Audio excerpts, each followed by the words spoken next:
person who thinks all the time has nothing to think about except thoughts. So he loses touch with reality and lives in a world of illusions.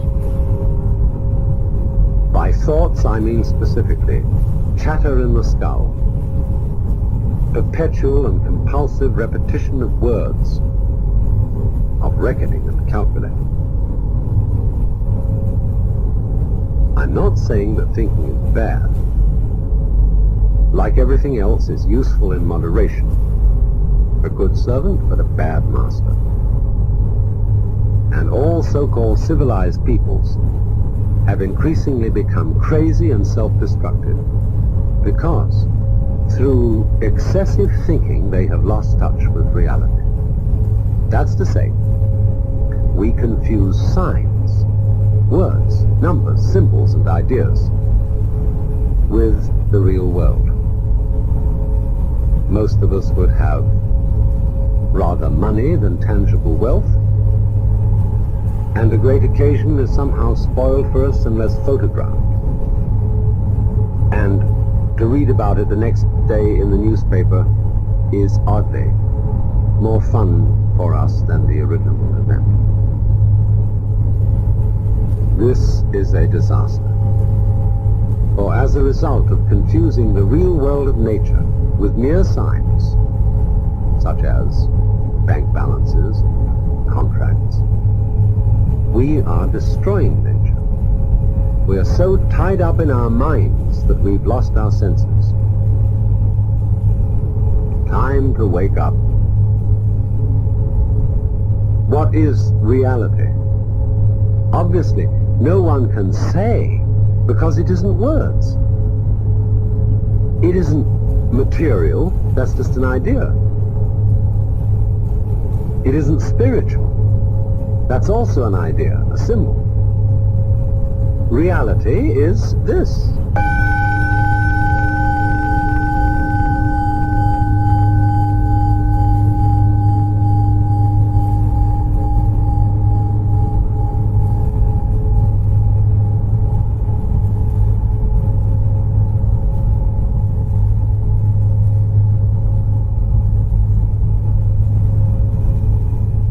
Realize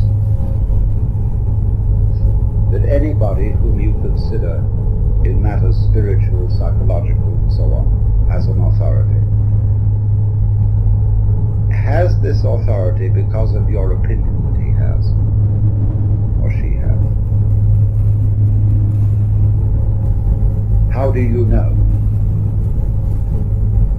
If you say, for example, like a Protestant fundamentalist, that you believe in the Bible, that the Bible is inspired, or you may say as a more liberal kind of Christian that Jesus Christ is the greatest being that ever lived on earth. How do you know? It's your opinion that that is so. Lots of people may have told you so, and you may be very impressed by those people, but you bought it.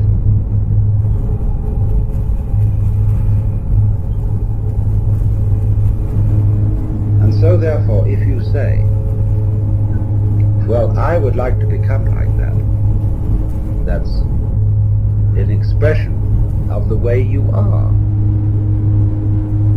You couldn't feel, I would like to become like that, like the authority, like the Christ, except as an expression of the way you are now.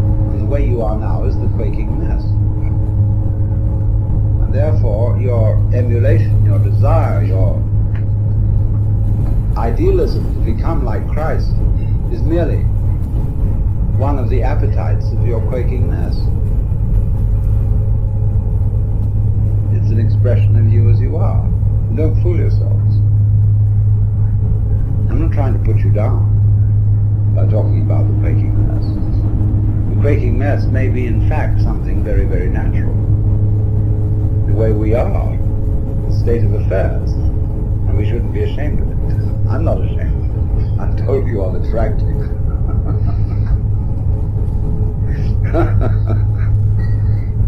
But it is important not to fool oneself about this. there doesn't there, seem to remain a problem about existence, about being alive. Now let's go into what is that problem at the sort of nitty-gritty level.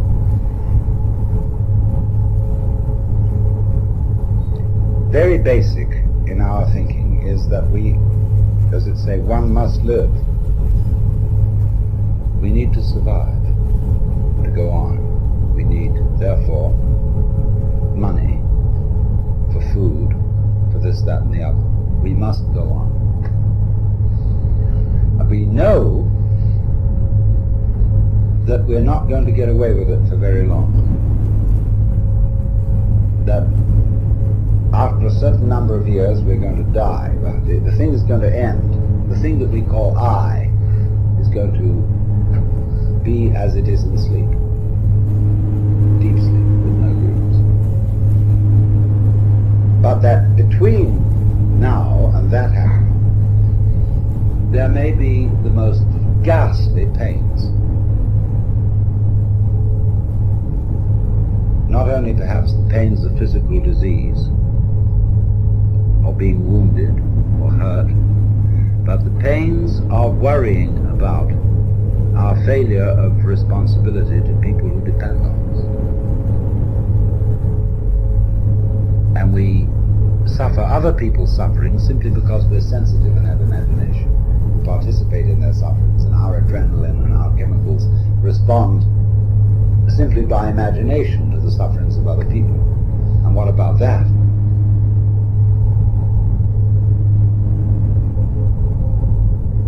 So we can look at these problems and say, now, quite obviously, all these problems cannot be solved in a physical way. That is to say, we do not expect in our lifetime that medical skill will make us exempt from death. We do not seriously expect that human beings will all learn to be nice to each other and will refrain from war and horrors of that kind, racial prejudice and so on. We don't seriously expect to find a method of being protected by taking some sort of drug against all possible disease and pain. So therefore we say, now maybe there's another way around. Maybe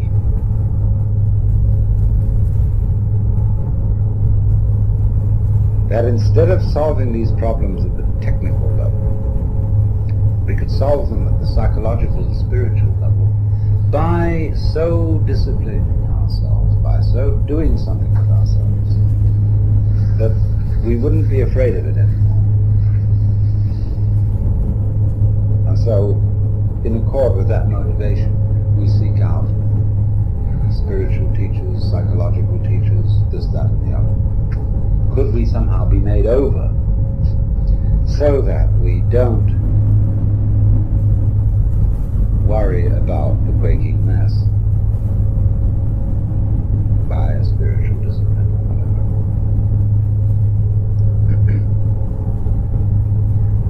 And you see, if you examine that this wanting to overcome the quaking mass and not have it anymore,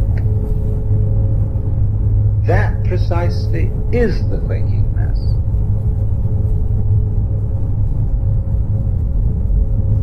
The thing that we object to about ourselves is precisely what we do about overcoming it. In other words, the activity that we employ in overcoming it is the mess that we object to. Do you see that? And it's very important to realize it. Then if you do realize it, you raise the question, then what can I do?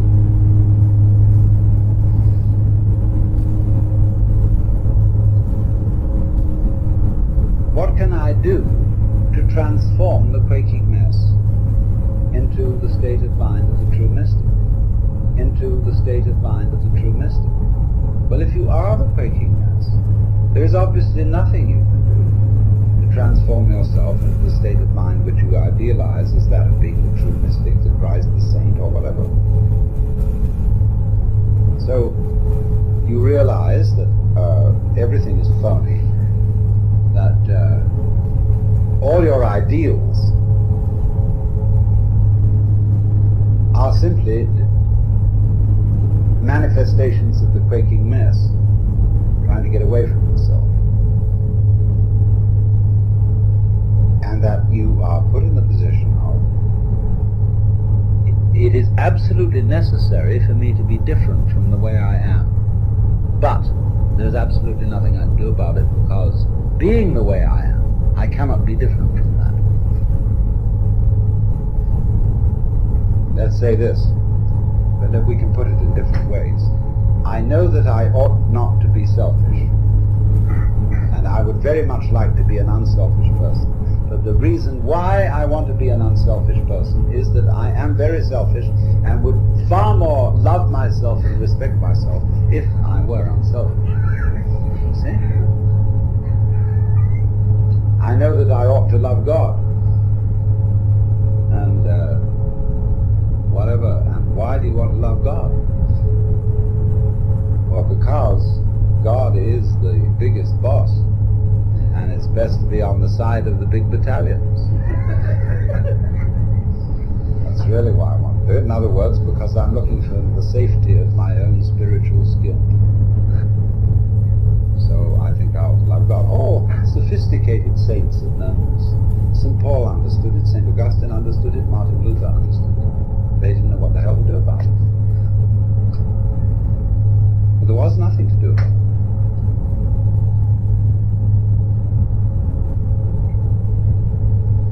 And yet something has to be done. Obviously. But you realize when you really look into yourself, there's nothing you can do. And this, therefore, is our point of departure. That we here perhaps not, mutually realize there is nothing we can do to be anything else than what we are.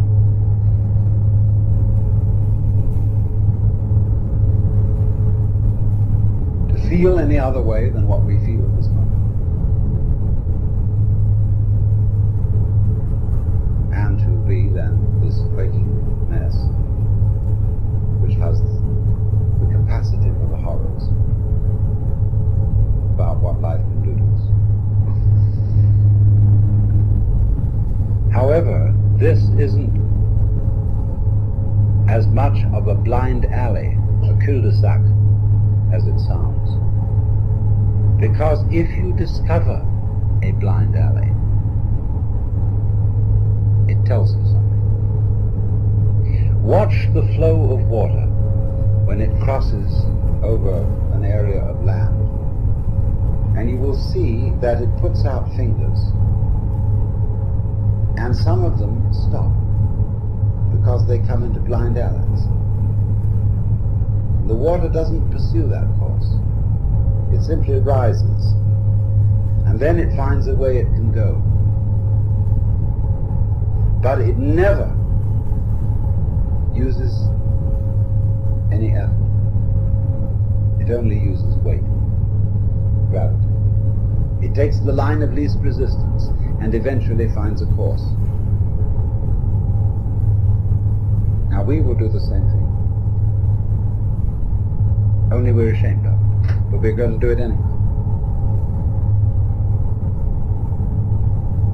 We think that when we come to a dead end, a blind alley, oh, I failed.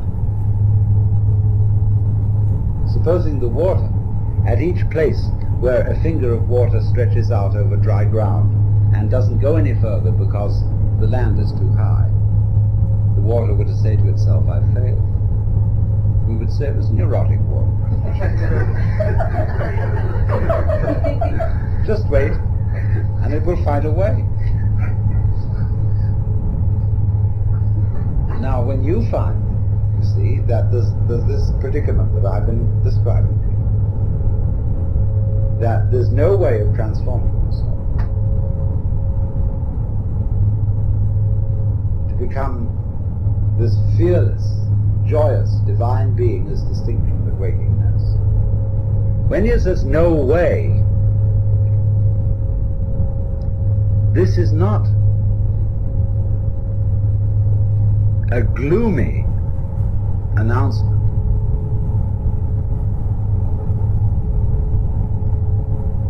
It is a very, very important communication. It's telling you something. Because the land is telling the water, this isn't the way to go. There's another way. Try over here. So in the same way, life is telling you that's not the way to go. It's telling you, the message underlying this is you cannot transform yourself, is giving you the message that the you that you imagine to be capable of transforming yourself doesn't exist.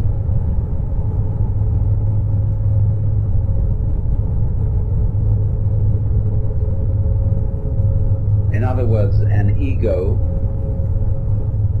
an I,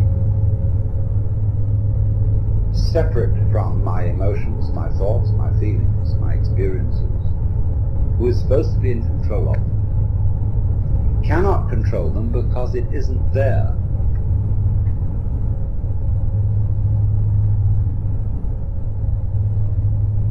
And as soon as you understand that, things will be vastly improved.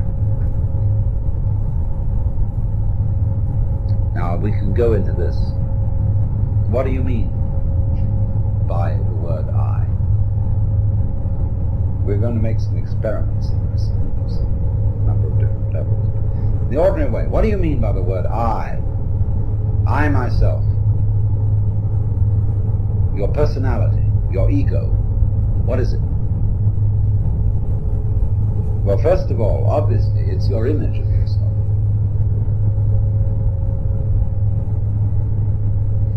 It's composed of what people have told you about yourself, who you are, how they've reacted to you, and given you an impression that that's the sort of person you are. It's all your education goes into this, the style of life you put on, and so forth. But it's an image, it's an idea, it's your thought about yourself, and I suppose yourself is in fact not this, but is, to begin with, your total physical organism, your psychological organism. And beyond that, an organism doesn't exist as an isolated thing any more than a flower exists without a stalk, without roots, without earth. So in the same way, although we are not stalked on the ground, we are nevertheless inseparable from a huge social context of, well, to begin with, parents, siblings, people who work for us, and everything. I mean, it's just impossible to cut ourselves off from a social environment, and also, furthermore, from a natural environment. We are that. There's no clear way of drawing the boundary between this organism and everything that surrounds it. And yet, the image of ourselves that we have does not include all those relationships. Our idea of personality of ourselves includes no information whatsoever about the hypothalamus, an organ of the brain, the pineal gland, really of the way we breathe, of how our blood circulates, of how we manage to form a sentence, how we manage to be conscious, how you open and close your hand, The information contained in your image of yourself contains nothing about all that. And therefore, obviously, it's an extremely inadequate image. But nonetheless, we do think that the image of self refers to something, because we have the impression, very strongly indeed, that I exist. And this isn't just an idea. We think, my God, it's a feeling. It's really substantially there in the middle of us. And what is it? What do you actually sense? Like, when you're sitting on the floor and you feel the floor is there and is real and hard. Okay, what are you sitting on the floor? What do you have the sensation of? That's you here, when you're not hitting yourself. What is it?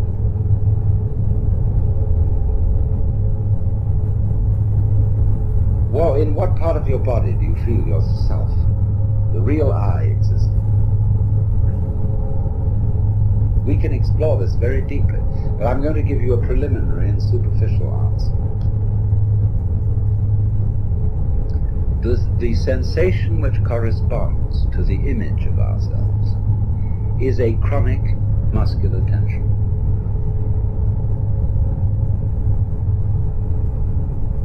Which has absolutely no useful function whatsoever.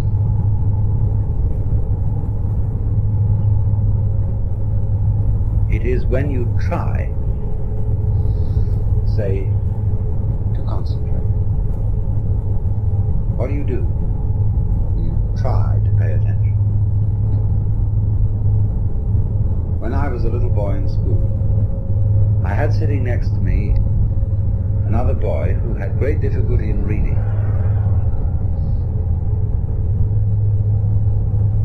And as he worked over the textbook with its perfectly piffling information, he groaned and grunted to try to read, to get out the sounds, as if he were heaving enormous weights with his muscles.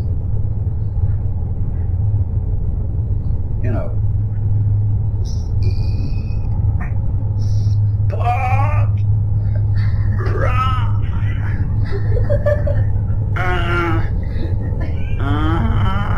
run,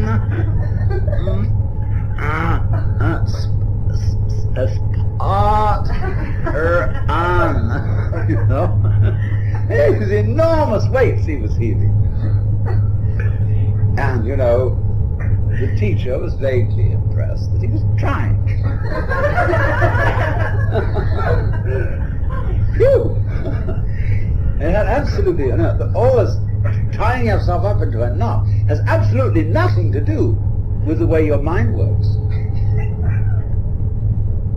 Because look, if you try to see hard, look very intensely, and you make tight muscles around here, and maybe you clench your jaws a bit, if anything, that will make your vision more fuzzy.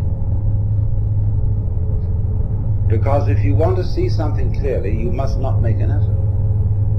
You must simply trust your eyes and your nervous system to do their thing. So you just look like that. I was writing the other night and I completely forgot somebody's name. But I knew that eventually my memory would produce it. And I just sat for a while and said to my memory, "You know very well who this person is. Please give me the answer." And so boing, there it was.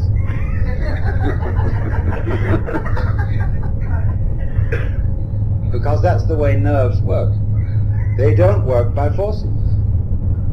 And yet we've all been brought up to try to force our nervous activity, our concentration, our memory, our comprehension, and indeed our very love. We've tried to force it with muscles. Men will understand me if I say you cannot force by muscular effort yourself to have an erection. Women will understand me if I say you cannot force yourself with muscles to have an orgasm. It has to happen, and you must trust it to happen. And there is absolutely nothing you can do about it by using your muscles. Nothing, nothing, nothing. So in precisely the same way. Well, let's complete the picture. So therefore, the notion that we have of ourselves, of ego, is a compound of an image of ourselves which does not fit the facts, and a sensation of muscular straining which is futile. So that what you conceive to be yourself is the marriage of an illusion and a futility.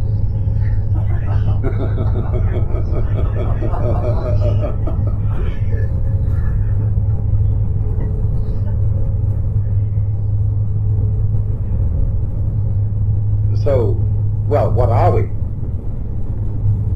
if that isn't the case? Well, obviously,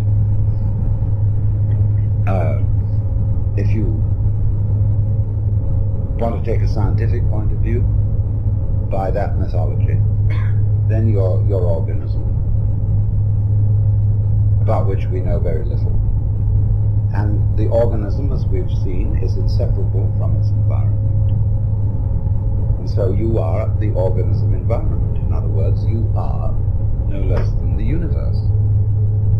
Each one of you is the universe expressed in the place which you feel is here and now.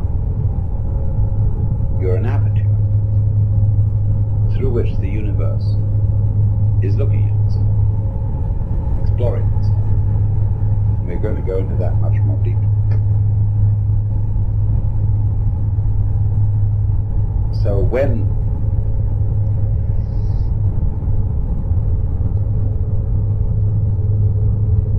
you feel that you are a lonely,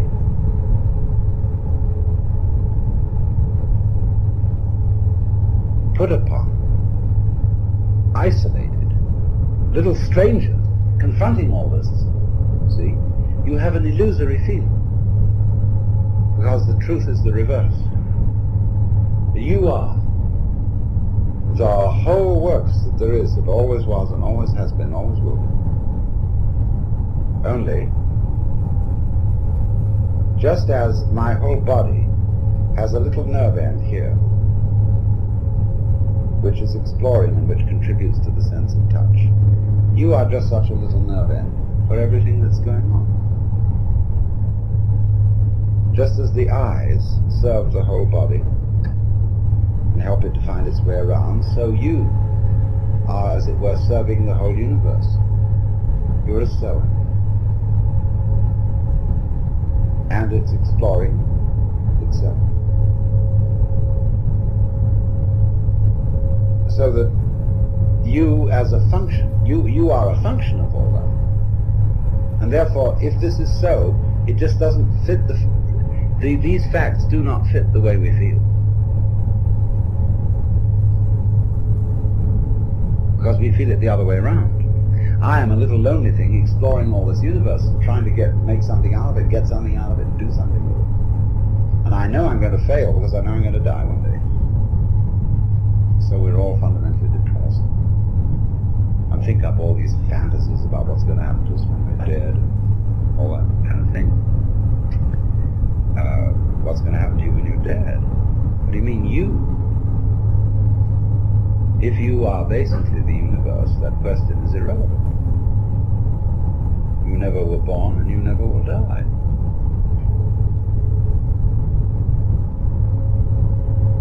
Because what there is you. And that should be absolutely obvious. But it is not obvious at all. That should be the simplest thing in the world.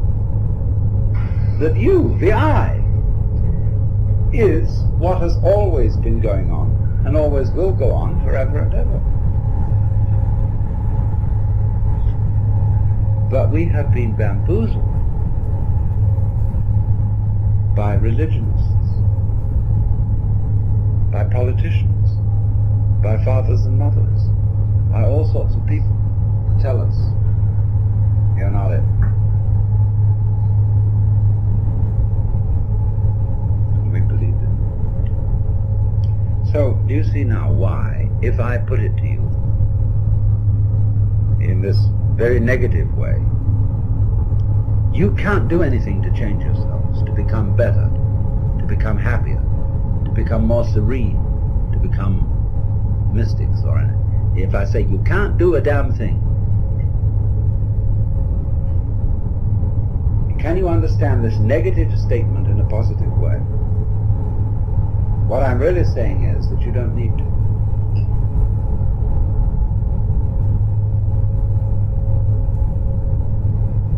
Because if you see yourselves in the correct way, you are all as much extraordinary phenomena of nature as, say, trees, clouds, the patterns in running water, the shape of fire, the arrangement of the stars, the form of a galaxy. You are all just like that.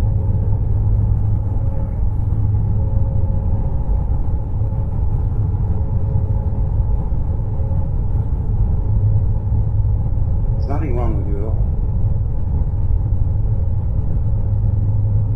Except that I have to add this little flip.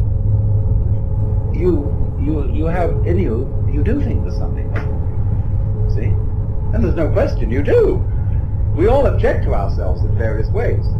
And I'm going to add, there's nothing wrong with that either. Because that's part of the flow.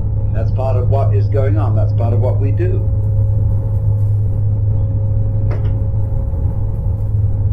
So I don't, you see, what I'm actually going to do is I'm going to deliver you from a sense of guilt.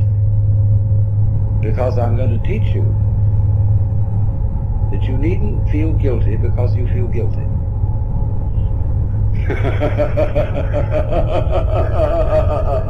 Of course you feel guilty. It's like someone put a match on you and you feel hot. So they taught you as a child to feel guilty, and you feel guilty. They say, well, if someone comes along and says, well, you shouldn't. That's not the point.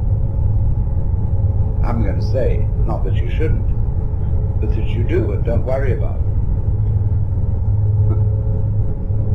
And if you want to say further, but I can't help worrying about it, I'm going to say to you, okay, worry about it. This is the principle called in Japanese judo, meaning the gentle way.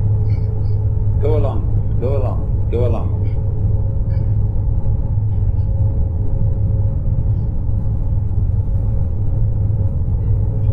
So therefore, this is the beginning of meditation. You don't know what you're supposed to do. What can you do? Well, if you don't know what you're supposed to do, you watch. You simply watch what's going on. Like, say, somebody plays music. You listen. You just follow those sounds. And eventually, you understand the point of the music. The point cannot be explained in words, because music is not words. But after a while, in listening to any music, you will understand the point of it. And that point will be the music itself.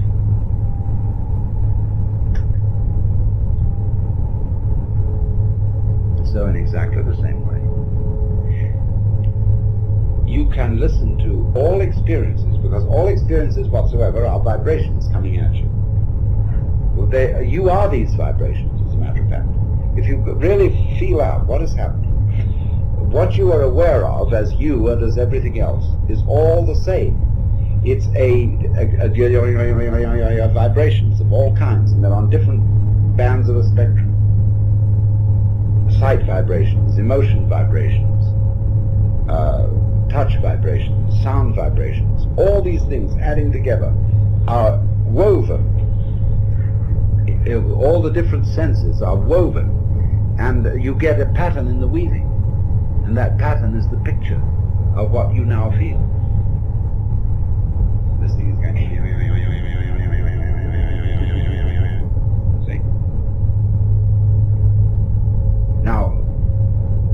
instead of saying, what should I do about it?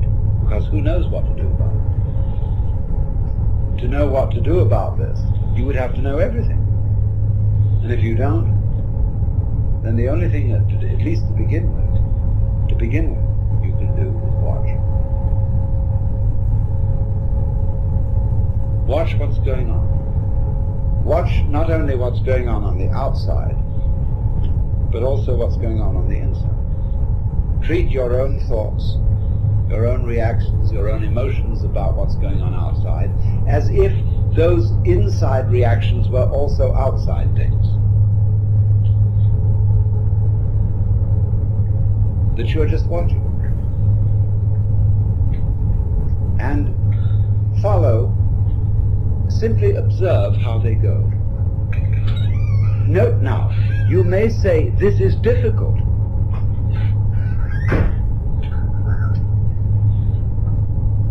I am bored by watching what is going on. Let's say you sit quite still and you are simply observing what is happening. All the sounds outside, all the different shapes and lights in front of your eyes, all the feelings on your skin, inside your skin, belly rumbles, thoughts going on inside your head, chatter, chatter, chatter. I ought to be writing a letter to so-and-so. I should have done this, all this bilge going on. See, you just watch it. But then you say to yourself, but this is boring. Now, watch that too. What is it? What kind of a funny feeling is it that makes you say, but this is boring? Where is it? Where do you feel it? I should be doing something else instead. What's that feeling? What part of your body is it in? Is it in here? Is it in here? Is it in the soles of your feet? Where is it? Boring. The feeling of boredom can be very interesting if you try to look it out. So you simply watch at everything going on without attempting to change it in any way, without judging it, without calling it good or bad. You watch it. That is the essential process of meditation.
A person who thinks all the time has nothing to think about except thoughts.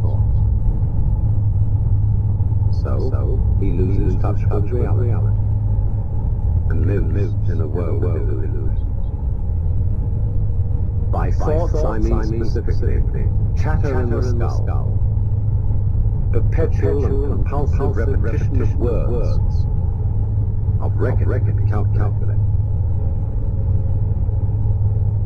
I'm not saying that think bad.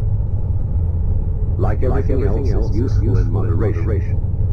A good servant and a bad master.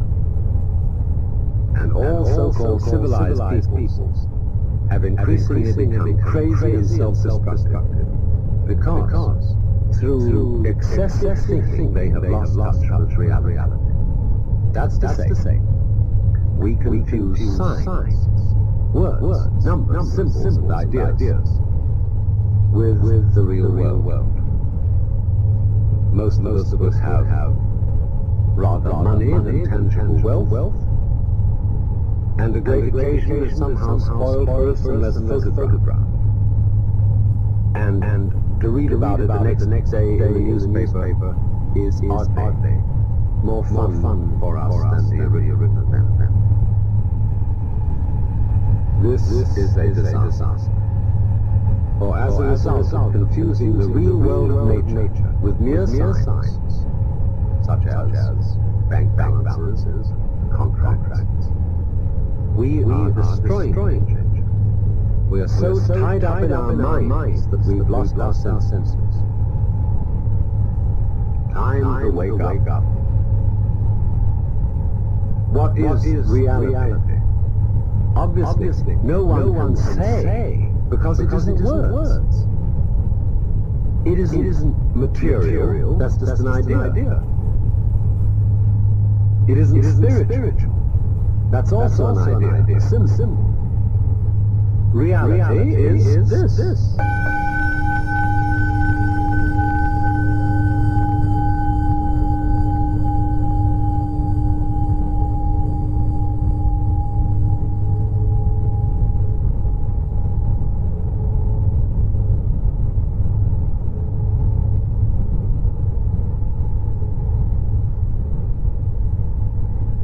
Realize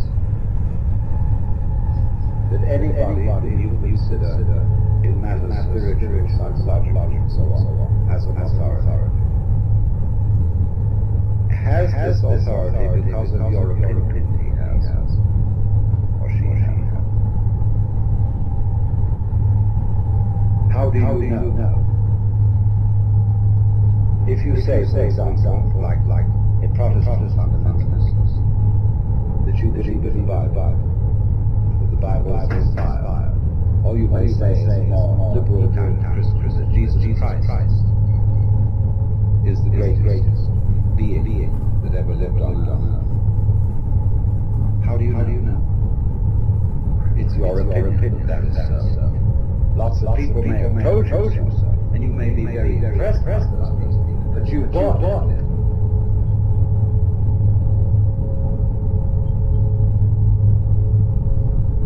And so therefore, if you say, well, I would like to become like that, that's an expression of the way you are. You couldn't feel, I would like to become like that, like the authority, like Christ. Except as an expression of the way you are now. And the way you are now is the quaking ness. And therefore, your emulation, your desire, your idealism to become like Christ is merely one of the appetites of your quaking ness. It's an expression of you as you are. Don't fool yourself. I'm not trying to put you down by talking about the quaking ness. The quaking ness may be in fact something very, very natural. The way we are, the state of affairs, and we shouldn't be ashamed. I'm not ashamed. I told you I'll be frank.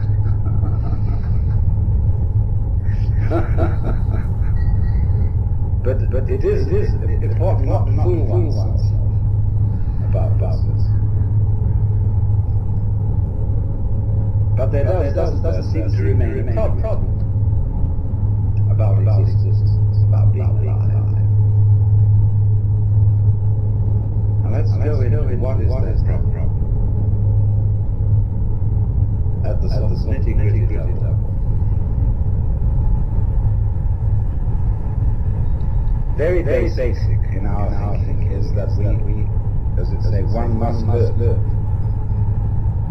We need to survive, to go on. We need, therefore, money for food, for this, that, and the other. We must go on.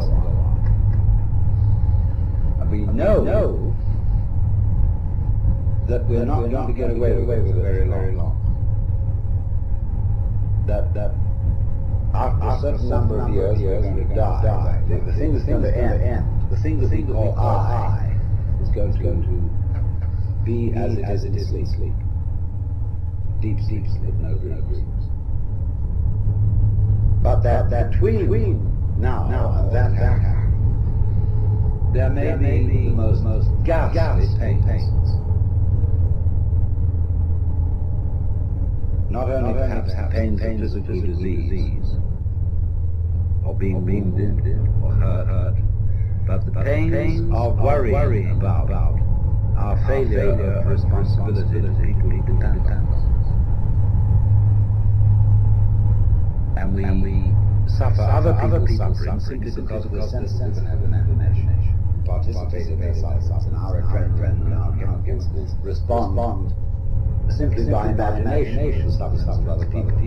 And what about that?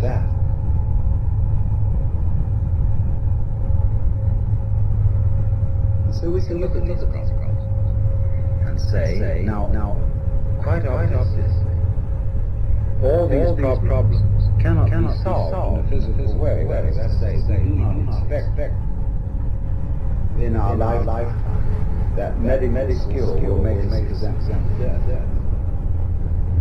We do not seriously expect that human beings will all learn to be nice to each other and will refrain from war and horrors of that kind, racial prejudice and so on. We don't seriously expect to find a method of being protected by taking some sort of drug against all possible disease and pain. So therefore we say, now maybe there's another way around. Maybe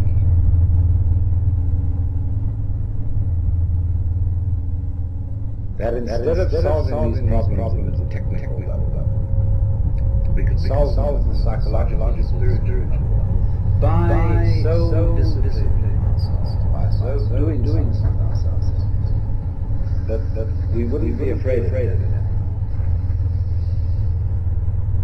And so in accord with that motivation, we seek out spiritual teachings, psychological teachings, this, that.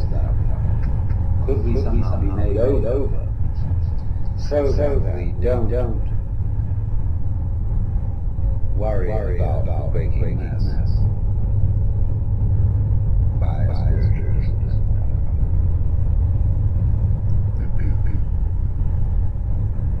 And you see, if you examine that this wanting to overcome breaking mass and not having it, that precisely is breaking mass.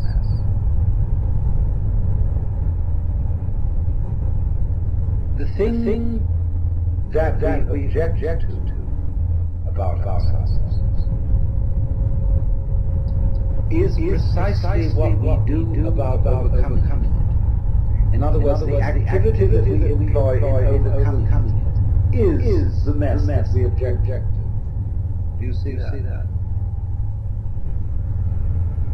And it's very important to realize. Then if you do realize it, you raise the question, then what can I do?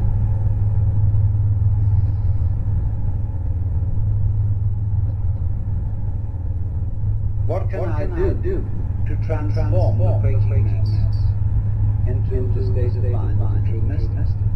Into the state of mind and true mystic? Well, if you are breaking mass, there is obviously nothing to transform yourself into the state of mind which you idealize as that being true mystic, rise, or whatever. So you realize everything is phony. That all your ideals are simply manifestations of breaking mass, trying to get away from yourself. And that you are put in the position it is absolutely necessary for me to be different from the way I am. But there's absolutely nothing to do about it, because being the way I am, I cannot be different than that. Let's say this. When that we can put it in different ways. I know that I ought not to be selfish. And I would very much like to be an unselfish person. But the reason why I want to be an unselfish person is that I am very selfish and would far more love myself and respect myself if I were unselfish. See? I know that I ought to love God. And whatever. Why do you want to love God? Well, because God is the biggest boss. And it's best to be on the side of the big battalion. That's really what I want. In other words, because I'm looking for safety of my own spiritual skill. So I think I've got sophisticated Satan. St. Paul understood it, Augustine understood it, Martin Luther understood it. They didn't know what the hell they were about. But there was nothing to do.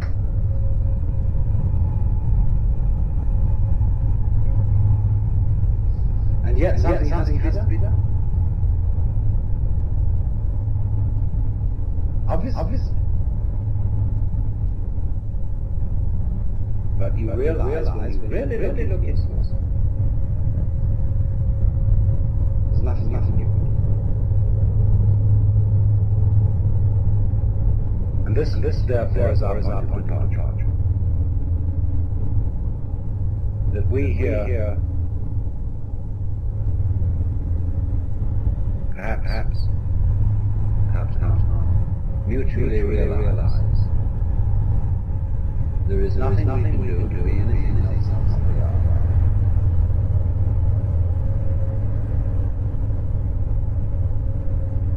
To feel any other way what we feel.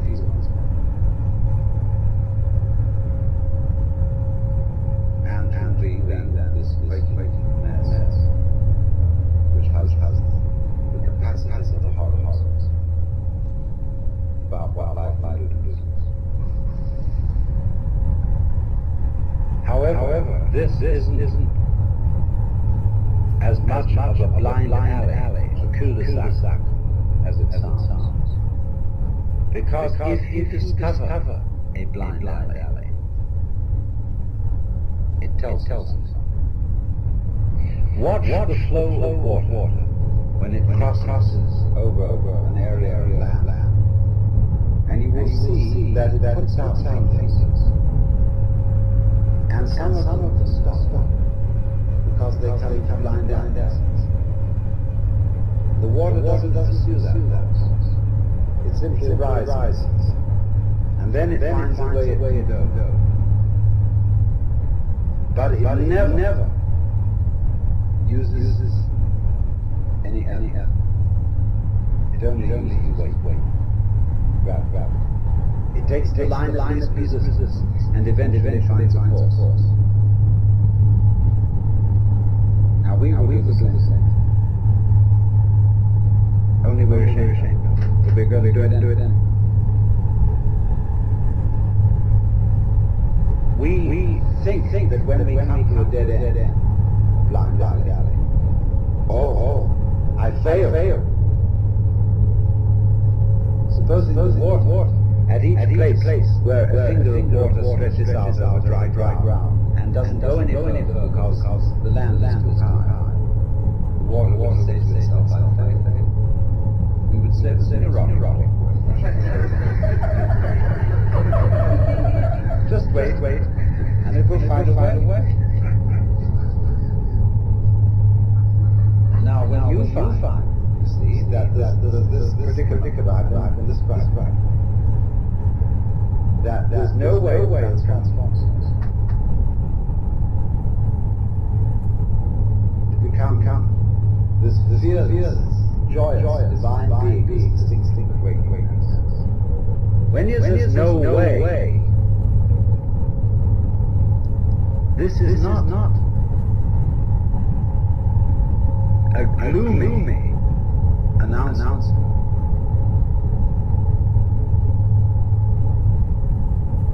It is a very important communication. It's telling you something. because like the land is telling the water, this is the way to go. There's another way. Try over here. So in the same way, life is telling you that's not the way to go. It's telling you the message underlying this you cannot transform yourself. Is giving you the message that the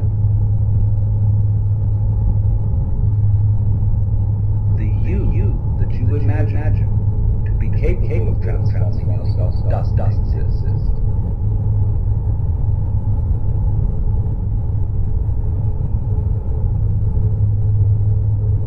In other words, an ego, an I, separate from my emotion, my thoughts, my experience, who is supposed to be in control, cannot control them because it isn't there.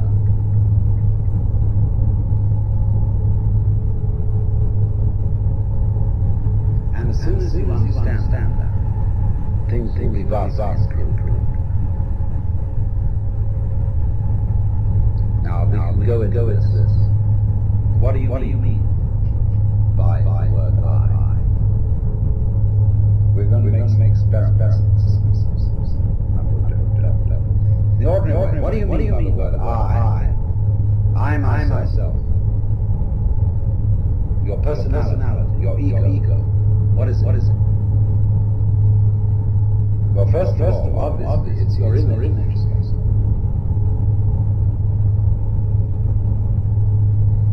It's composed of what people have told you about yourself, who you are, how they've reacted to you, and given you an impression. That's what the person is. It's all your education goes as style of life, so. But it's an image, an idea. It's your thought about yourself, and I suppose yourself is fact, not this, but is to begin with your total physical organisms, your psychological organisms, and beyond that, an organism doesn't exist as an isolated thing any more than a flower exists without a stalk, without roots, without earth. So in the same way, although we are not stalked on the ground, we are nevertheless inseparable from a huge social context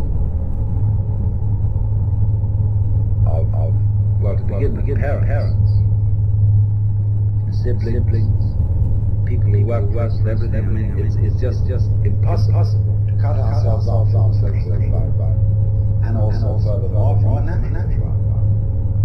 We are there. There's no clear way of drawing the boundary between this organisms and everything that surrounds us. And yet, the image of ourselves that we have does not include all those relationships.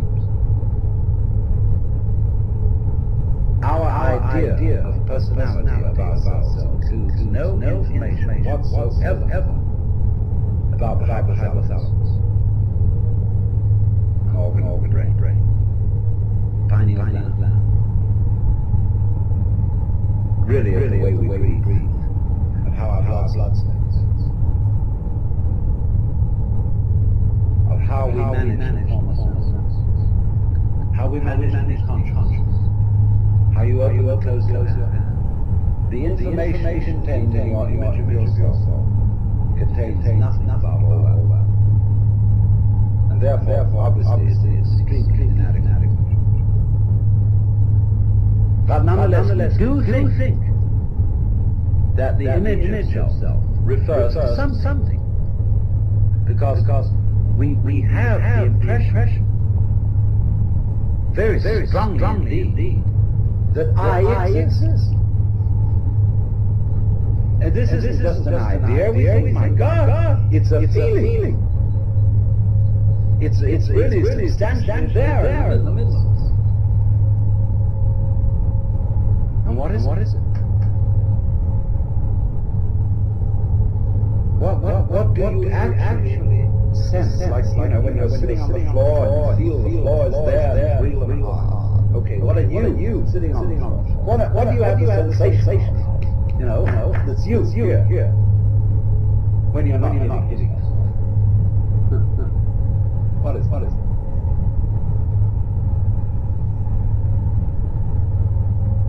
Well, in what part of your body do you feel yourself? The real eyes. We can explore this very deeply, but I'm going to give you a preliminary visual answer. The sensation which corresponds to the image of ourselves is a chronic muscular tension.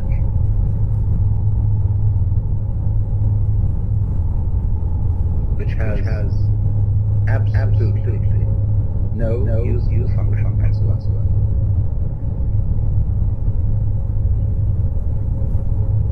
It is when you try, say, to concentrate. What do you do? Try to pay attention. When I was a little boy in school, I had sitting next to me another boy who had great difficulty in reading. And as he worked over the textbook with its perfect piffling information, he groaned and grunted, tried to read, to get out sounds, as if he were heaving enormous weights on his muscles.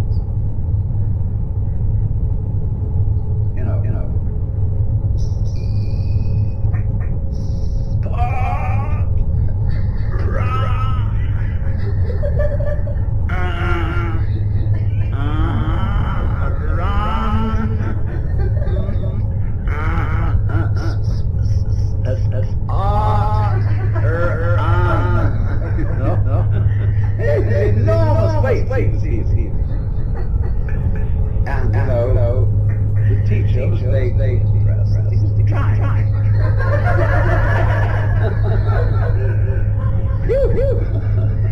And absolutely, all this tying yourself up to that has absolutely nothing to do with the way your mind works. Because look, if you try to see hard, look very intense, and you make tight muscles around here, and maybe you clench your jaws. If anything, that will make your vision more fuzzy. Because if you want to see something clearly, you must make an effort. You must simply trust your eyes and your nervous system to do their thing. So you just look like that. I was writing the other night and I completely forgot his name. But I knew that eventually my memory would produce it. And I just sat a while and said to my memory, you know very well this person. Please give me the answer. He said, fine, there it was.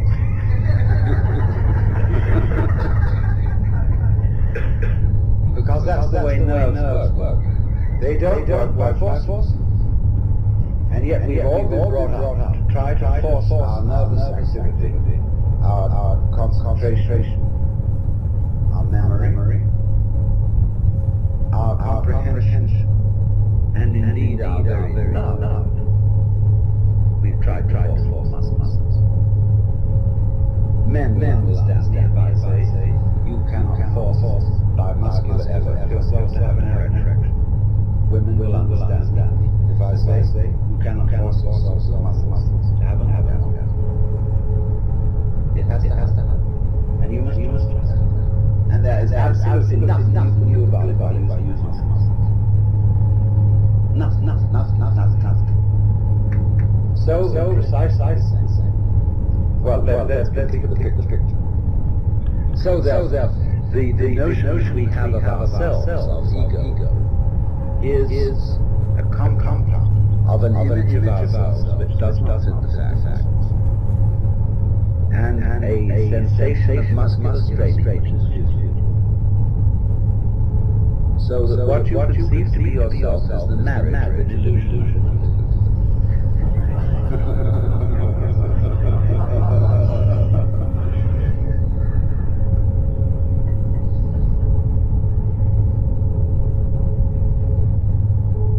So, well, what are we? That is the case. Well, obviously.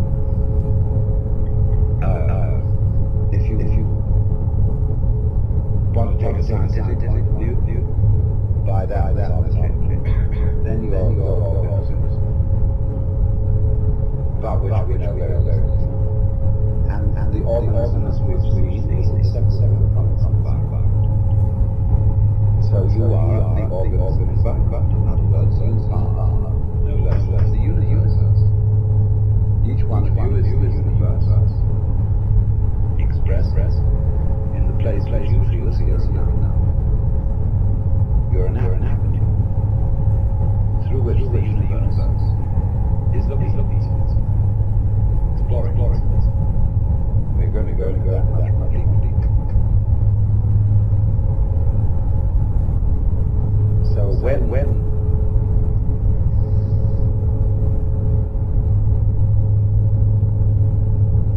you feel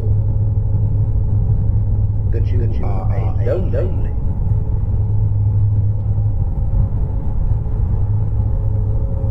put upon, isolated, little strange, confronting.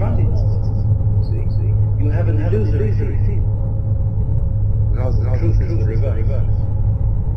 You are the whole world. There is always one, has been, always will. Only, just as my whole body has a little nerve out here, which is exploring, which contributes to the sense of touch. You are just such a nerve out there, where everything is going. Just as the eye serves the whole body and help it find its way around. So you are, as it were, serving the whole universe. You're a servant. And exploring.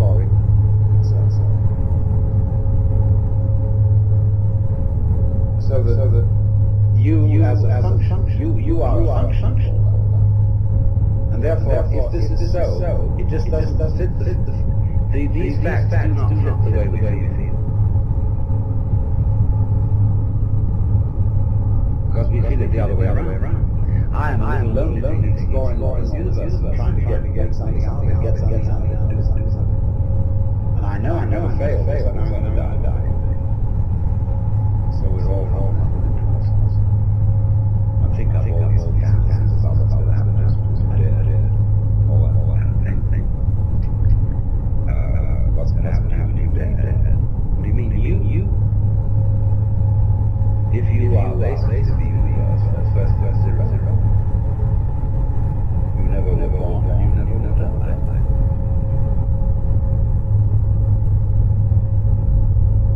Because what there is you. And that should be absolutely obvious. But it is not obvious at all. That should be the simplest thing of work. That you, the I, is what has always been going on, and always will go on forever. But we have been bamboozled by religions, by politicians, by fathers, by all sorts of people tell us. You're not anything.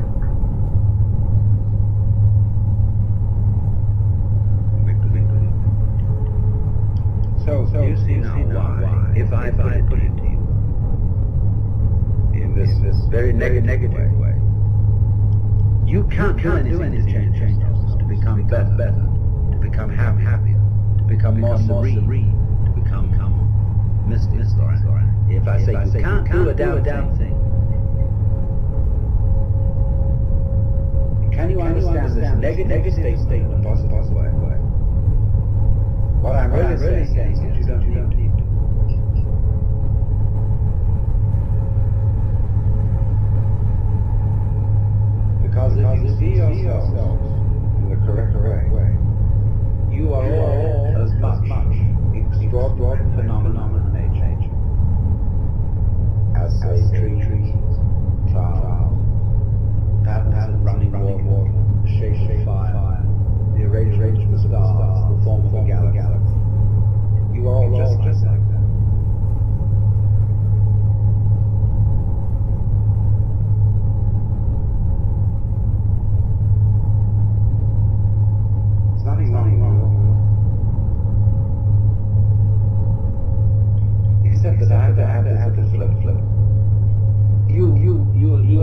you do think something.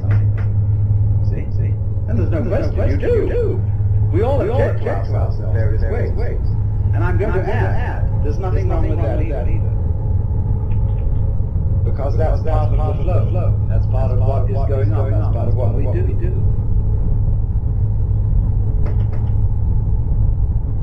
So I don't, you see, what I'm actually going to do is I'm going to deliver you a sense of guilt. Because I will teach you that you needn't feel guilty because you feel guilty.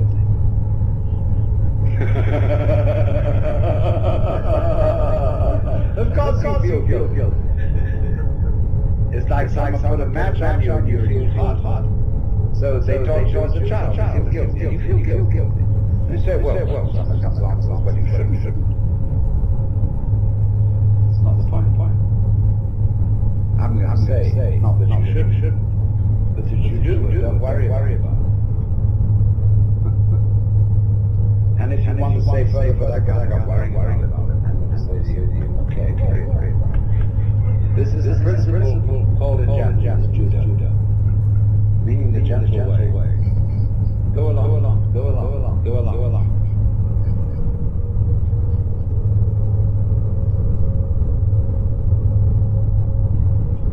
So therefore, this is the beginning of meditation.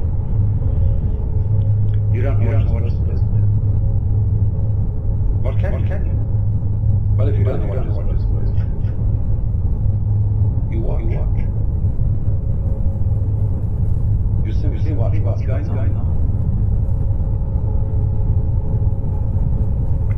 Like say somebody plays music. You listen, and you just follow those sounds. And eventually you understand the point of the music. The point cannot be explained in words because music is not words. But after a while, in listening to any music, you will understand the point of it. And that point will be the music itself.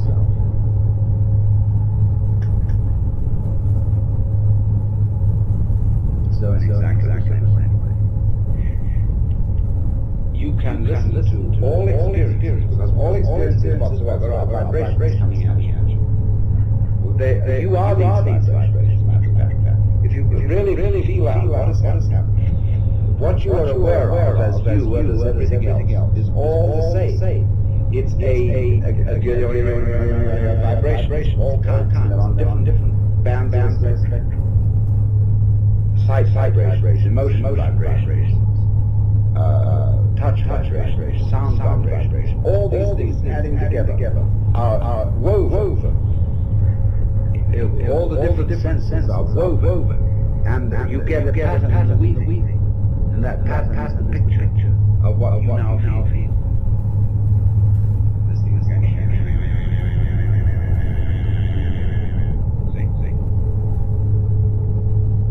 Now, instead of saying, what should I do about it? Because who knows what to do. To know what to do about this, you would have to know everything. And if you don't, then the only thing, at least to begin, you can do watch. Watch what's going on. Watch not only what's going on outside, but also what's going on the inside.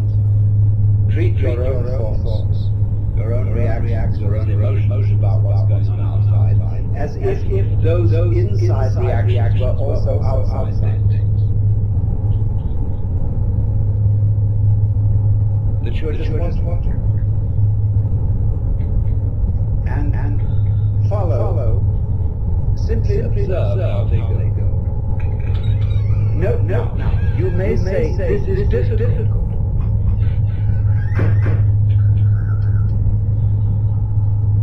I am bored by what is going on. Let's say you sit quite still and you are simply observing what is happening. All the sounds outside, all the different different shapes and lights in front of your eyes. All the feelings on your skin, inside your skin, belly rub. Thoughts going on inside your head, chatter. I ought to be writing a letter to myself. I should have done this, but all is built. See, you just watch it. But then you say to yourself, this is boring. Now, watch that too. What is it? What kind of a funny feeling is it that makes me say, but this is boring? Where is it? Where do you feel it? I should be doing something else instead. What's that feeling? What part of your body is it? Is it in here?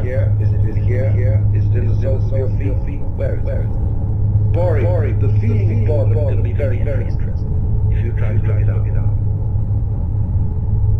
So you simply watch. And everything going on without attempting to change in any way, without judging, without calling it good or bad, watch. That's the essential process of meditation.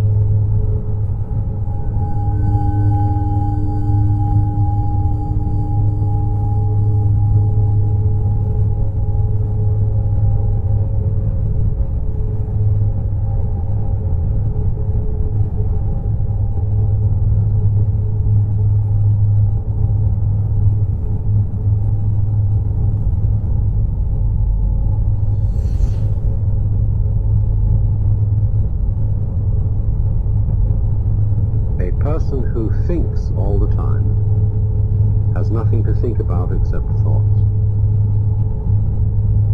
So he loses touch with reality and lives in a world of illusions. By thoughts I mean specifically chatter in the skull, perpetual and compulsive repetition of words, of reckoning and calculating. I'm not saying that thinking is bad. Like everything else, it's useful in moderation. A good servant, but a bad master. And all so-called civilized peoples have increasingly become crazy and self-destructive because through excessive thinking they have lost touch with reality. That's to say, we confuse a person who thinks all the time, numbers, symbols, and ideas, has nothing to think about except thought, with the real world. So, most of us would have with reality. Rather money than tangible wealth, a world of illusions. And a great occasion is somehow by thoughts, I mean specifically, chatter in the skull, and to read about it the next day in the newspaper repetition of words is oddly more frightening for us than the original event. I'm not saying that this is a disaster, for as like everything else, it's using the real world of nature with mere signs, servant but a bad master, such as bank balances and all so-called civilized peoples. We have increasingly become crazy and self-destructive. We are so tied up in our minds that we've lost our sense. Excessive thinking, they have lost touch with reality. Time to wake up. That's to say, we confuse signs. What is reality? Words, numbers, symbols, obviously ideas. No one can say with because it isn't words. Most of us would have material. That's just an idea. Rather money than tangible wealth. It isn't spirit, and a great occasion is that's also an idea for us and that's photographed. Reality is this. To read about it the next day in the newspaper is oddly more fun for us than the original event. This is a disaster. For as a result of confusing the real world of nature with mere signs, such as bank balances and contracts, we are destroying nature. We are so tied up in our minds that we've lost our senses. In matters spiritual, psychological, and so on. Time to wake up. Has what is reality? Because of your opinion? Obviously, no one can say because it isn't words.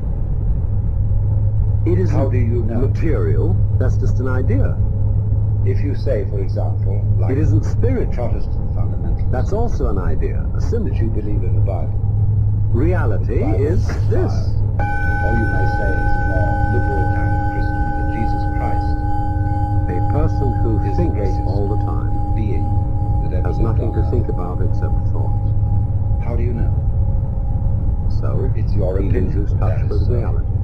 Lots of people may have and told lives you so, in a world and you of may be illusion. very impressed by those people, but you bought it. By thoughts, I mean specifically Realize chatter in the skull, that perpetual anybody and who you compulsive consider, repetition and so of therefore, words, if you say, of reckoning and well, calculation. I would like to become like that. Has I'm this not saying authority anything expression bad of the way you are. Like everything else, is useful in You moderation. couldn't feel I would like A to good become servant, like but a that. bad master. Like the authority, like the Christ. And all so-called civilized If you say, for peoples example, the way you are have now, increasingly the way you become are now crazy is and the quaking mess self-destructive that you believe in the because Bible. And therefore, through your excessive emulation, thinking your they have desire, lost you touch may with say, is reality. more liberal kind That's of to say, idealism. Jesus become like We Christ confuse is really science, is the greatest. words, One of the numbers, appetites symbols, of your and quaking ideas mess. with the real How do you world. know?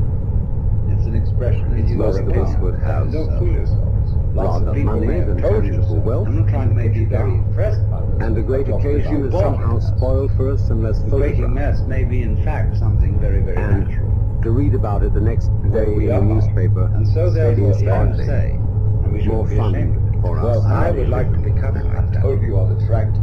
That's This an is a expression disaster. of the way you are. For as a result of confusing the It real is, you world couldn't nature feel I would with like mere to become science, like that. Like the such as authority, like the bank Christ. balances, contracts. Except as an expression. But there does, We doesn't are there, seem to destroying remain the a problem. Now is the quaking We are mess. so tied up about in our existence. minds that we've lost our Therefore, your senses. emulation, your desire, your Time to wake up. idealism to become like Christ is What merely is reality? at the one of the appetites of Obviously, your quaking no mess. one can say because it isn't words. It's an expression. Very It basic isn't in our material. thinking is That's that just an we- idea. Does it say one must live? I'm not trying to put you down. It isn't spiritual. By talking We need about to That's That's also an idea, a the symbol. quaking mess may be in fact Reality very, very is natural. this. Money. The way we are. The state of affairs. We must go. We shouldn't be ashamed of it. I'm not ashamed. We know you are the tractor. That we're not going to get away with it for very long. But it is important not to fool a certain number of years we're going to die. See, the thing is going to end. The thing that we call I is going but there does, doesn't there, seem to remain a problem. Are you playing a game with me? Are you trying to be clever? Between us now and then. You say that you're my baby, you love me. This will go on forever. But something in my soul makes me question everything that I know. Our failure of our responsibility, therefore, Why do I have this feeling? Why is it lingering? We know whatever they've done is Take it away or move forward. It's killing by me. imagination. After people may have told us we're going to die, you may be very impressed. I need to know where this feeling is coming from. Be as it is in sleep, and say, now these.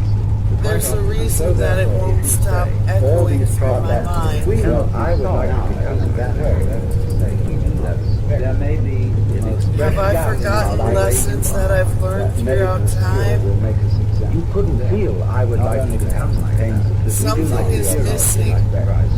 I know what it is. So maybe I'll just stir around a little bit longer in this pretend bliss. Idealism become like other people something really the method is being one of the appetites of your quaking drug against all possible. I know what it is. Respond. It's an expression simply by imagination. Don't fool yourself. So therefore we say, what about that? Maybe there's another way trying to put you down. By talking maybe the quaking mess may be in fact something very, very natural.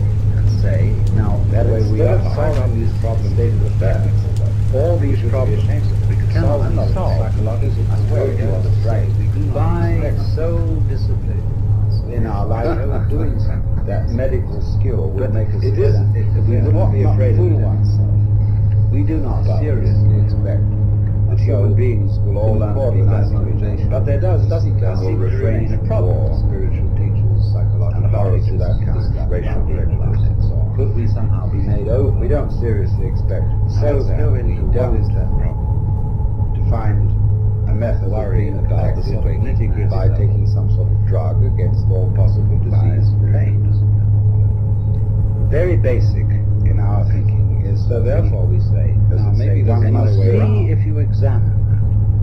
Maybe this wanting to overcome the quaking mass and not having any, that instead of solving these problems, that precisely is the quaking mass. We could solve them psychologically. We know by so that we're not the going to things get away with it for very long. that we object to. That we wouldn't be afraid after a certain number of years we're going to die. Is precisely what we do about overcoming with that motivation. In other words, the activity that we employ in overcoming psychological is the method that we object to. Could we somehow be made over? But that between so now and then, and it's very important to realize, there may be the most ghastly pains. Then if you do realize it, you raise the question, then what can I do? Perhaps the pains of physical disease or being wounded, and you see if you examine the pains of worry that do this to transform failure overcome the people into and not have it any trueness into the state of that precisely is other people suffering simply because they're sensitive. There is obviously nothing you participate in that transforming the thing which we idealize that we object simply by imagination of our sufferings of other people. And what about that? So is precisely what we do about overcoming it. In other words, the activity that we all your ideas overcome and say now is the method that we object to are simply all these problems cannot be solved in a physical way, and it's very important to get away from in our lifetime. Then if you do realize it, you raise the question of death, then what can I do? It is absolutely necessary for me to be different. Human beings will all learn to be nice to each other. There's absolutely and will refrain from what can I do? Being the way I am, I cannot be different. Racial prejudice into the state of mind. We don't seriously expect, let's say this, that we can put it in different ways. Well, if you find, I know that I ought to be there's obviously nothing by taking some sort of drug. I would very much like to be an unselfish person. The reason why I want to be an unselfish person is that I am very selfish and maybe far more love myself. You realize that if maybe all your ideals, I know that I ought to love God. And instead of solving these problems are simply whatever manifestations of the quaking mass by so disregard is the biggest boss doing something, and that's to be on the side of the big battalion. We wouldn't be afraid of it. It is absolutely necessary for me to be different from the way I am. In accord with that, but there's absolutely nothing I can do about it because being the way I am, I cannot be the sophisticated saints. Could we somehow be made over? Let's say that we don't, that we can put it in different ways. I know that I ought not to be quaking. There was nothing to do, and I would very much like to be an unselfish person. But the reason why I want to be an unselfish person is that yet something very selfish and would far more love myself and respect myself if this wanting to overcome the quaking mass and not having I ought to love God. Really look into this. That precisely is the quaking mass. Why do you want to love God? Well, because God is, therefore, is our boss. That we object just to be on the side of the big battalion. That we here is precisely what we do about overcoming of my own spirit. In other words, the activity that we employ in overcoming it is the method we object to be anything else. You see that? St. Augustine understood it, Martin Luther understood it. And it's very important to realize. To feel any other way, there was nothing. Then if you do realize it, you raise the question, then what can I do? And to be then this. And yet something has to be done. Which has the capacity of the heart. What can I do to transform the quaking mass into the state of mind? But you realize, when you really look into it, however, this isn't trueness. But if you are as much of a blind alley, there's obviously nothing as to transform yourself. And this, because if you discover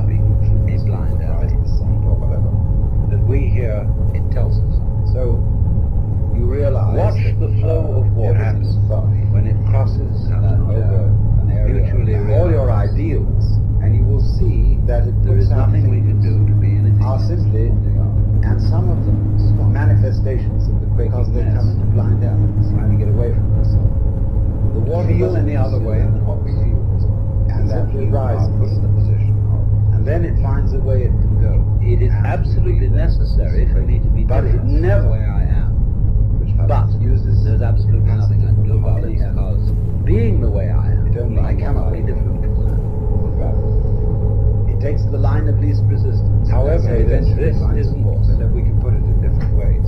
as much know of that a I blind ought not alley to to be people's selfish. cul-de-sac as it And I would very much like to Only be an we're ashamed. unselfish Because person. if We're you going to do it. The discover reason why I a want to be an blind alley, unselfish person is that I am very selfish. it tells We far more think love that when we myself come to a dead watch end, the flow in of water water, when it crosses over I fail of land. I know that I ought to love God. Supposing the water fingers at each place and, where a finger of water and someone stretches out else over dry ground love God and doesn't because go they any come further into blind because essence. The land is because God the is water doesn't pursue us, I say, and it's It's best simply to be on right the side side of of the a big battalion. And then it finds a way of conversion. That's really why. Just wait, but it never will find a way. Safety of my own spiritual skill. Anyhow. Now, when you find Don't these go. That sophisticated this things, predicament it takes the line of least resistance and eventually that finds there's no way of transforming what the hell do about it. Now we will do the same thing. there was nothing to do. Become this Only we're fearless, ashamed of. joyous, We're going to do it divine being is distinctly the wakingness. And yet something When has there's to be no done. way, We think that when we come to a dead end, this is like, not oh, I failed. a gloomy, But you realize when Announce you really supposing look the in the water, at each place where a finger of water stretches out over dry ground, it is and a doesn't go very, any very further because important the communication. land is too high. And this, therefore, is our point. It's telling you something. We would say it's neurotic. Because like the land is telling the water, this isn't the way to go. Just wait, and it will find a way. There's another way. Try over here. Mutually realized. So in the same way, Now, when you life is find telling you that's not there is nothing we can do. This predicament lies in this way. It's telling you that there's no way of transforming. The message underlying this is you cannot Feel any other way than what we feel. To become is fearless, giving joyous, you the divine message being that is distinct and from believe that. this equation. When is there's no way, the you that you imagine, this is not capable of transforming yourself out doesn't of exist. A gloomy announcement. However, this isn't as much of In a other blind words, it is alley a very, very cul-de-sac important communication as it sounds. And because if you discover Separate blind alley, from my emotions, my thoughts, my because the feelings, like the my land is telling the water, this is the way to go. Watch the flow of water. cannot when it control crosses the another way. solid Try over there, here. an area of land. So in the same way, life is telling you that's not the way to go. And as some soon of as you it understand starts telling you, because things will be because the message underlying this is you The cannot water doesn't pursue pursue that. that course. Now we can go into Right. this. Is what do you mean? Then it finds a way it there by the word I. But it never going to make some experiments. The use that you imagine and be capable of. What do you mean by the word I? I myself. Are you playing a game with me? And eventually finds a course. What is it? Are you trying to be clever? In other words, first of all, obviously, it's your image. You say that you're my baby, you love me. This will go on forever. From my It's emotions, my composed thoughts. of what people have But told me. something in my soul Cannot control them. makes me question everything It's all your that I know. Supposing the water light at each place where a finger of water Why is do I have this feeling? doesn't go any further about the land is Why is it lingering? and I suppose yourself is now we can go into this. Take it away or move forward. It's killing me. just wait. We'll find a lot better I need to know where this feeling is coming from. As a person isolated being, There's a reason that it won't stop echoing through my mind. Well, first of all, obviously, so in the same way, although we are not stalked on the ground. Have I forgotten lessons that I've learned throughout time? when you no way, Something is missing. this is not I know what it is. begin with parents. a gloomy all your education announcement. So maybe I'll just stir around a little bit longer But it's an image, in this idea, pretend very bliss. more about furthermore from the natural. yourself, and I We are suppose that. yourself. There's no clear way of drawing the boundary Not between this I know because what like it the is. land is telling your purpose, and yet the image of ourselves that we have, your psychological does not. There's another way. Try over here. And in the same way, beyond that. life is telling you that's not the way. Our idea doesn't exist. Personality of ourselves has no isolated thing, and it will possible never flower. Exists without without message God, underlying without this. roots, You without earth. cannot transform yourself. So in the same way, although we are not Yes. stopped on the ground, Giving we are nevertheless message that really of the inseparable way we from breathe. a huge Our blood social context, the you that you imagine to be capable How we of manage well, to begin with parents, how we manage to be conscious, siblings, how you open and close your work for us and everything. I mean, the information contained in your image of cut yourself. ourselves off. In other words, an an ego, and also furthermore from a natural. And therefore, obviously, is an we are that. inadequate. There's no clear way of drawing the boundary between this. But nonetheless, we do think and yet the image of ourselves refers to something. Cannot Does control not, them because because it isn't there. we have the impression, very Our strong idea of personality that I exist, and as soon as no you information whatsoever. And this isn't just an idea. We think, my God, it's a feeling. it's really substantially there in the middle. What do you mean? By the word Really, of the way we breathe. And what is it? Of how our blood makes experiments. What do you actually? What do you mean sense? Like, you know, when you're sitting on the floor I and myself feel the be floor is conscious. there and it's real and How you open and okay, close well, it you now. sitting on Ego. the The what do you have as a sensation? image of yourself. You know, it's you. Yeah, well, first of all, obviously, it's when you're not hitting someone. And therefore, obviously, it's an extremely political. It's composed. But nonetheless, of we what do people think have told you about yourself. Well, in that one the part of image the body itself reacts refers to something. real eyes. Because we have the It's impression all your we can explore education this very deeply, Very very strongly indeed, that I exist. But it's an image, it's an idea. It's Now, your this isn't thought, just it's an an idea. idea. We We think, think, my God, it's a feeling. And I suppose yourself is a it's really substantially there in the middle of us. But is, to begin with, your total physical organ. And what is it? Which has Your psychological organ. absolutely no What do you actually, beyond that sense, like, you know, when you're sitting on the floor and feel the floor is there and it's real and hard. It is what when are you you isolated sitting thing any more than a flower. what do you have the sensation without a stalk, You know, it's you here. So in the When same you're way, not although we are not stalked on the ground, we are nevertheless inseparable when I was a from little boy, a huge social. I had sitting next to well, me in what part of your body? another boy who had great difficulty in real eyes. Well, to begin with, parents. We can explore this very deeply. People I'm who going to work give for you a us and everything. I mean, it's just as we worked impossible over to to cut detect ourselves off from the social environment. the also sensation from which the corresponds to the image of ourselves. We are that. Is There's a no something clear way of confront us drawing the to try boundary to read, between the to get up the sounds as if and there was heaving And yet, the image of ourselves, which does not include all those relations of use and function whatsoever. Our idea of personality of ourselves, it is no information whatsoever. Say about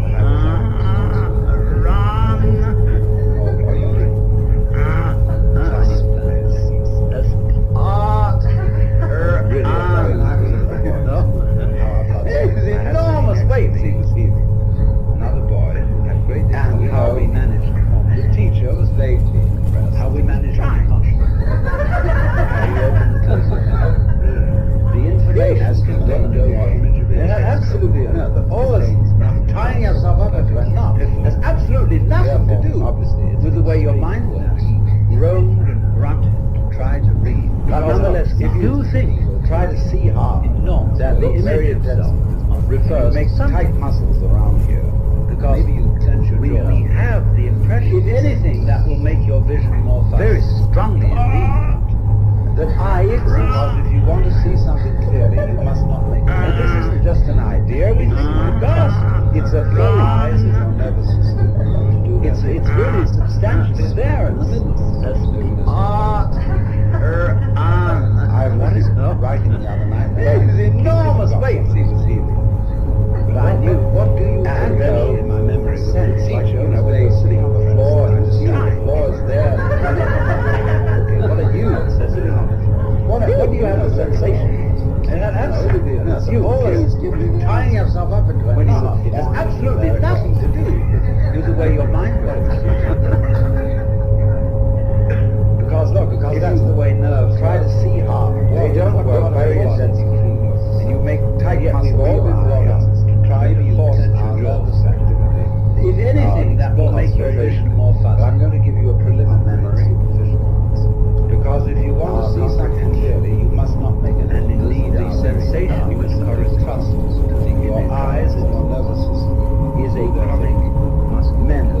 tying yourself up to yourself has absolutely nothing to do with the way your mind thinks. Because look, if you try to see hard, look very intensely,